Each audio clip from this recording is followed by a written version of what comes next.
જય માતાજી ગાઈસ, જય શ્રી રામ। તો આજ તો આપણે વાત કરીએ કે માલપુરનું નામ કેવી રીતના પડ્યું। તમને ખબર હોય તો કહી દે કે માલાખાટના નામ પરથી માલપુરનું નામ પડ્યું હતું।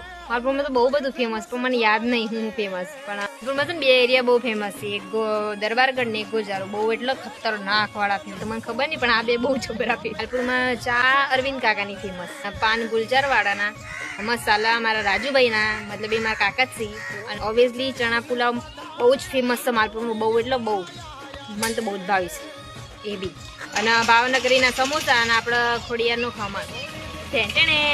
બસ મંદિર હોય ને તો ભવનાથ દાદાનું મંદિર, હનુમાન દાદાનું મંદિર, કડકામાનું મંદિર, ગણપત દાદાનું મંદિર અને અમારા જાવેલ માતાનું મંદિર। ફરવા માટે સ્થળ તો અમારે જૂના રક્ષેશ્વર, નવા રક્ષેશ્વર અને અમારે એના ડુંગરાઓ બી બહુ મસ્ત છે ફરવા માટે।